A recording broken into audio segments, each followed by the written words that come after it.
على محمد وعلى آل محمد كما صليت على إبراهيم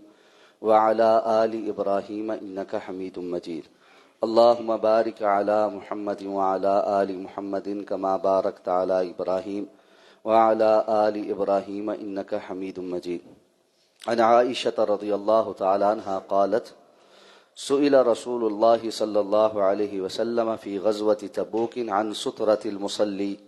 فقال مثل مؤخرة الرحل رواہ مسلم۔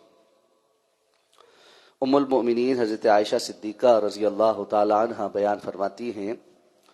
کہ غزوہ تبوک میں آپ صلی اللہ علیہ وسلم سے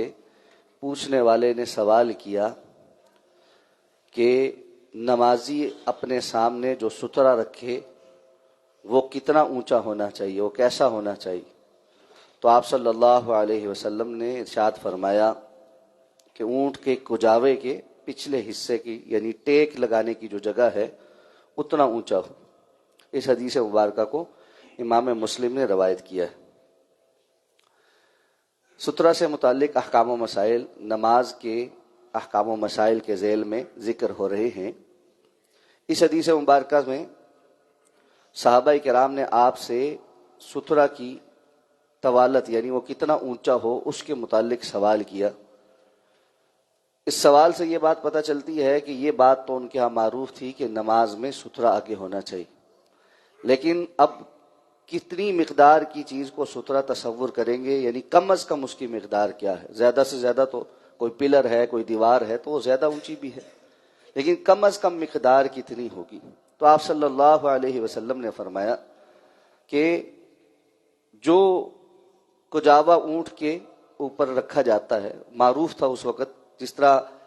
گھوڑے کے اوپر کاٹھی رکھی جاتی ہے اس طرح ایک اونٹ کے اوپر بھی بیٹھنے کے لیے نشست رکھی جاتی، اس کے پیچھے ٹیک لگانے کے لیے ایک جو ہے نا پھٹا سا لگایا جاتا تھا۔ آپ نے فرمایا کم از کم اس کی مقدار اتنی ہو، اور عام طور پہ اس کی مقدار یہ اس ہاتھ کے برابر ہوتی، یعنی ایک ہاتھ کے برابر کجاوے کی جو مؤخر ہوتا ہے اس کی کم و بیش تھوڑی بہت فرق کے ساتھ، یعنی کوئی ایسا سٹینڈرڈ سائز اس کا نہیں تھا، لیکن اتنا تھا کہ ایک بندہ اس کے ساتھ ٹیک لگا سکتا تھا۔ تو اتنی چیز جو ہے وہ سترے کے طور پہ آگے موجود ہونی چاہیے، لیکن اگر اتنی سائز کی کوئی چیز میسر نہ ہو اور اس سے چھوٹی کوئی چیز میسر ہو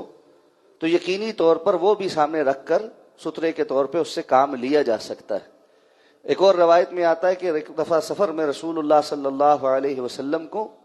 کوئی بھی چیز میسر نہ آئی تو آپ نے ہاتھ سے ایسے ایک لکیر جو ہے وہ اپنے سامنے سترے کے طور پر کھینچ لی تھی۔ تو یہ وہ ہے کہ عموماً یعنی جب انسان کے پاس چیزیں دستیاب ہیں تو اس کو کم از کم اتنی اونچی چیز کو ستھرا بنانا چاہیے، اور اگر کچھ بھی دستیاب نہیں